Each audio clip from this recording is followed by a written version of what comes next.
God's mercy redeems even the prophets. What if a prophet refused to speak? What if silence echoed louder than any sermon? And what if, one night, Jeremiah made a choice so heavy that even heaven trembled? The sky that day hung low over Jerusalem like a lid pressed upon a boiling pot. The clouds were not white but gray, thick with dust and judgment. A strange stillness gripped the air, as if the city itself was holding its breath. Somewhere in the distance, the sound of a ram's horn died into silence, and the scent of burning cedar drifted like an omen across the rooftops. But in the heart of it all, beneath a sagging wooden roof, Jeremiah knelt on a cracked floor, and said nothing. He had once roared like a lion for God, shattering kings and priests with words that burned. But not today. Today, his bones were cold. His voice had dried up like a well long abandoned. His hands trembled over a fresh scroll that bore the words of heaven. But he didn't move. He didn't read. He didn't shout. Instead, he reached for a shovel. Just days earlier, he had seen a boy with wide, innocent eyes, stoned for agreeing with Jeremiah's warning. A child. Blood had soaked the stones, and the boy's last glance had searched for him in the crowd. But Jeremiah hadn't stopped it. He had only watched as the price of prophecy was paid by someone else. Since that moment, a crack had begun to form inside him, a fracture of faith so deep, no word could bridge it. Night fell without ceremony. No stars pierced the sky. Only shadows. Jeremiah crept outside the ruined house, scroll hidden beneath his cloak. He passed the temple walls, now blackened by fire. He stepped over corpses already turning cold. With every step, he questioned whether the voice he had followed for years had led him to salvation, or madness. In a crumbled garden once blooming with hyssop and pomegranate, Jeremiah found a patch of earth untouched by war. He dug. Not with strength, but with the desperation of a man burying something he feared and longed for at once. The scroll crackled in his grip. He whispered nothing. He wrapped it in linen. And then, he buried it. As soil fell over the parchment, the wind changed. It turned sharp, like a blade dragging across flesh. Trees bowed as if in mourning. And high above, unseen to human eyes, heaven stirred. An angel stationed at the edge of the veil looked downward and wept. For the word had been silenced. Not by tyrants. Not by swords. But by the prophet himself. Jeremiah returned home. If that broken shelter could still be called a home. He lay on his side, eyes open to a ceiling stained with rain and ash. His body did not sleep. It only paused. And somewhere between that pause and pain, a strange heat began to build beneath his skin. Not fever. Not fire. Something older. Something watching. When dawn came, he did not rise to preach. He wandered. He walked through streets where no one spoke. He passed altars toppled by rebellion and wells dry from divine withdrawal. But wherever he went, people turned away. Not in hatred. In fear. It was as if they sensed something invisible clinging to his robes, something they couldn't name. Later that day, he tried to wash his hands in the Jordan. But as the water touched his skin, it recoiled, hissing as if offended. He stared in horror. There, upon his forearms, were letters. Hebrew letters, etched as if by fire, rising in welts and glow. The same words from the scroll he buried. God's message, refusing to stay underground. He ran. He didn't know where to go. But his feet led him into the wilderness. The city behind him shrank, swallowed by dust and memory. Trees whispered ancient truths as he passed. Birds took flight without sound. And still, the letters burned, spreading slowly up his arms, to his shoulders, to his neck. At twilight, Jeremiah collapsed beneath an olive tree. There was no one to see his tears. No one to hold his trembling form. He tried to scream, but his voice refused to come. Not because he had no strength, because the silence had become him. His tongue was chained by choice. That night, a vision came, not in sleep, but in paralysis. The stars opened like eyes. A scroll unrolled above the heavens. And from it, flames fell, not onto Jerusalem, but onto him. Every place where he had once shouted was now branded. The cost of disobedience was not death. It was transformation. A voice thundered not from above, but from within. My word shall not return void. You are not a man. You are a mouth. And you have silenced yourself. So I will speak through pain. Jeremiah gasped. Not because of fear, but because in that moment, he realized he still loved the God he had betrayed. And that love broke him further. When he awoke, he was not alone. An old wolf, gray, limping, sat beside him, staring with almost human eyes. Its fur was scorched in patterns like scripture. Jeremiah reached out to it. The wolf did not move. But behind it, a narrow path opened through the trees, one he had never seen before. He stood. Weak, trembling, but curious. The path seemed to pull him forward, not with force, but with memory. Every step reminded him of something. His first vision, his mother's voice, the warmth of God's presence on his tongue. And then, the shame returned. But this time, it did not paralyze him. It drove him. The trees began to thin. Rocks rose like spines from the earth. A cliff appeared, narrow and ancient. At its base, a cave. Darker than night, yet glowing faintly from within. As he approached, the wolf turned and vanished. He was alone again. But not lost. The mouth of the cave pulsed with heat. Not fire, but truth unspoken. As he stepped inside, the air thickened. The walls bore marks, scribbles in blood, dust and ash. Names. Warnings. And deeper still, something called to him. And then, he saw it. At the far end of the cave, a figure stood. Bent. Hooded. Etched in shadow. It turned slowly. And though its face was still hidden, Jeremiah felt a horrifying familiarity.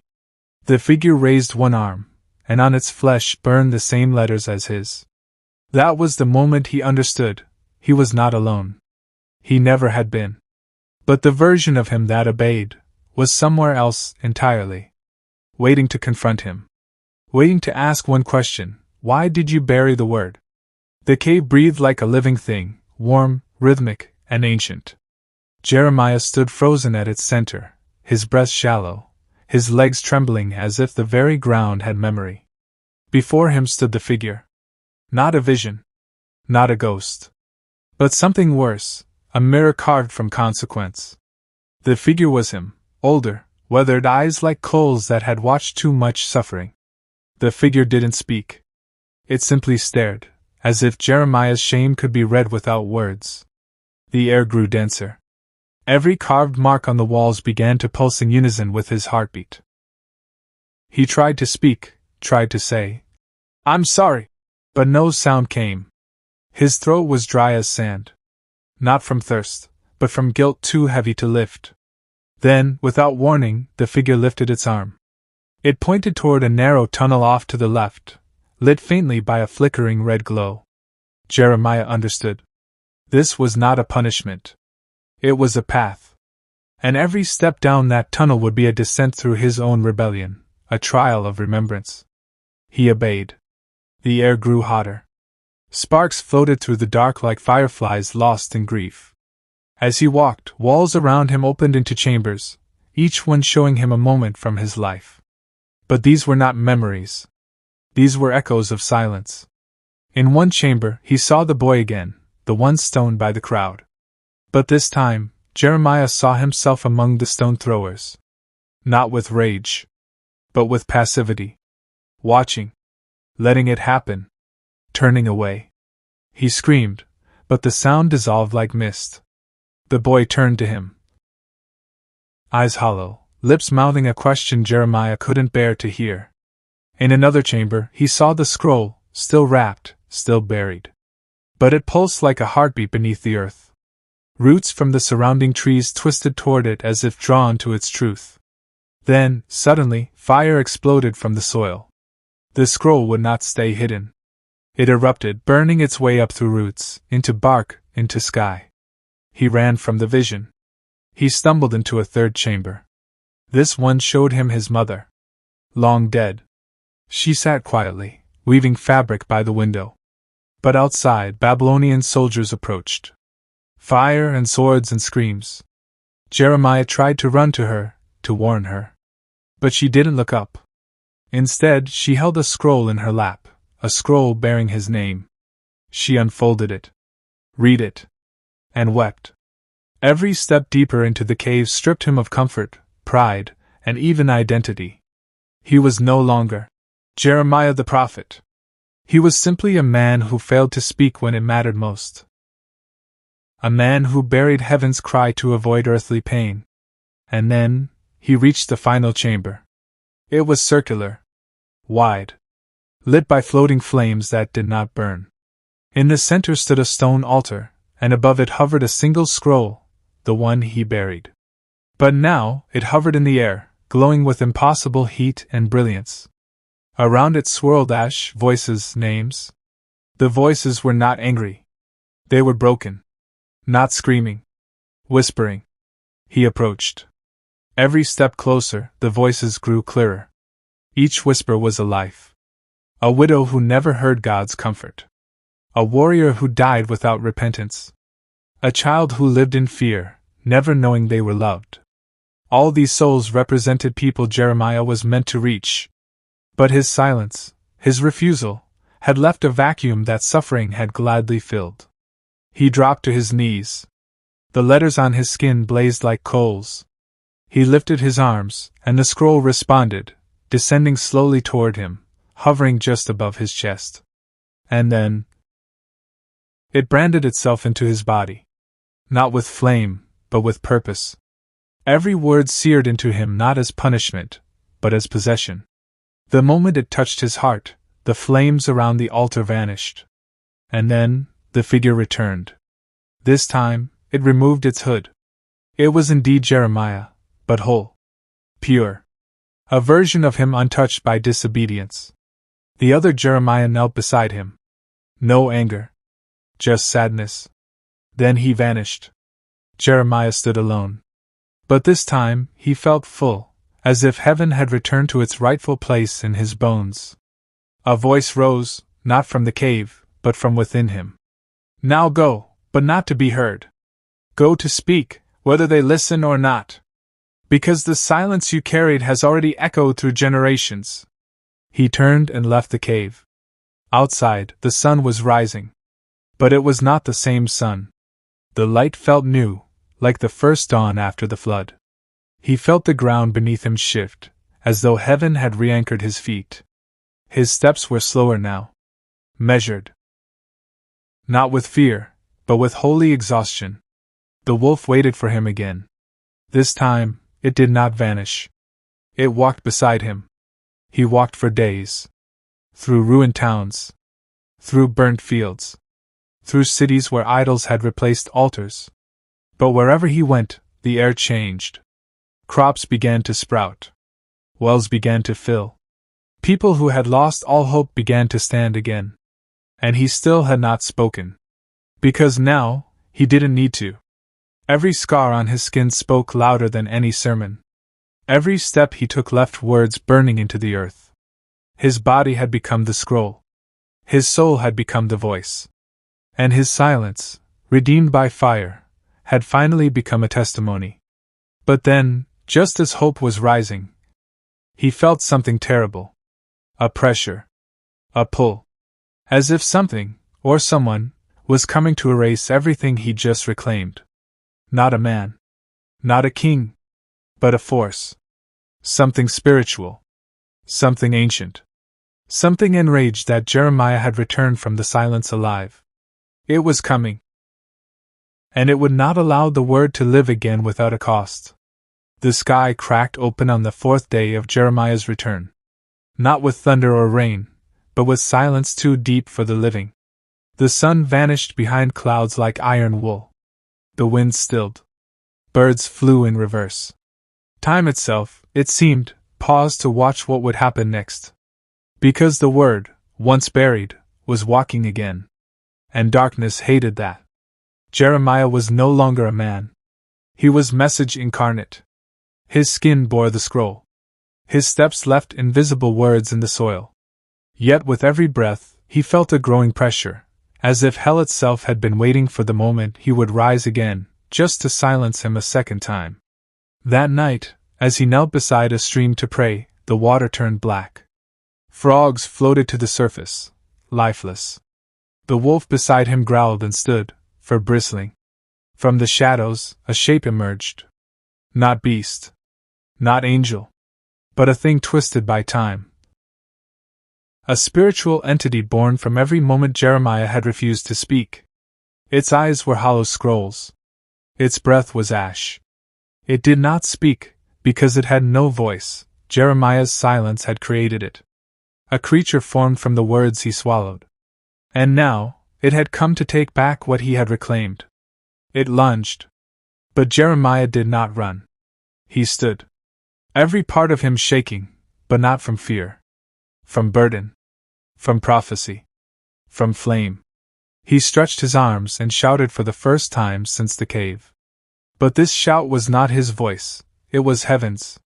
It was the buried scroll itself, roaring out of him like thunder. The creature screamed. The ground split. Fire erupted from beneath their feet, not earthly fire, but the fire that Moses saw in the bush. A fire that burned but did not consume. It wrapped around Jeremiah like armor, licking his skin, burning away every last remnant of guilt. But it also lit the beast, and exposed its truth. It was not just one entity. It was many. Every life that suffered from his silence had become a piece of it. Every soul left unreached had become its muscle. Every tear he could have prevented had become its fuel. And as it burned, those souls cried out, not in anger, but in release. In release, one by one, the creature's pieces fell away like ash on wind. Until only one thing remained. A single, silent mouth. His own. Jeremiah stared at it. The mouth hovered, trembling. Then, it tried to enter him again. To reclaim the silence. To force him back into the pit of passive obedience. But Jeremiah opened his real mouth first, and spoke the last line of the buried scroll. Even when my lips are closed, the word will find a way. The mouth shattered. He fell to his knees. The fire dimmed. The world resumed its breath. Birds sang again. The stream ran clear. And in the distance, a child laughed. He had won. But victory in prophecy never comes without scars. When Jeremiah returned to the people, they did not cheer. They did not fall at his feet. Most didn't even understand what had happened. Because true battles with God are invisible to those who never carried the word. But something had changed. Crops grew again. The wind spoke softer. Widows found sleep. And children who never knew peace stopped having nightmares. He was not honored. He was not remembered as a hero. He was simply whole. Years passed. Jeremiah aged. The words on his skin began to fade, not because the message was gone, but because it had already taken root in others. His scroll had become a wildfire, passed from heart to heart, from whisper to whisper, from dream to dream. And one day, he vanished. No one buried him. No one saw him leave. One day, he was simply gone. But in the weeks that followed, strange things began to happen across the land. Children had dreams where fire wrote messages across the sky. Elderly women woke up reciting lines of prophecy they'd never read. Rivers changed course to water fields where no one planted. The word had returned. But not through sermons. Through echoes. Through scars. Through stories. Through Jeremiah. But here's the part that shocked even heaven. Centuries later, deep in the wilderness where no one walked, a traveler stumbled into a cave. Its walls bore markings. Not painted. Not carved. Branded. The same marks that once burned on Jeremiah's arms. And at the center of the cave, untouched by time, lay a stone altar, still warm. Above it hovered nothing. But beneath it lay a single new scroll. It had no title. No author. Only one line. The word cannot be silenced. Not by kings. Not by swords. Not even by prophets. And that scroll was still waiting to be read.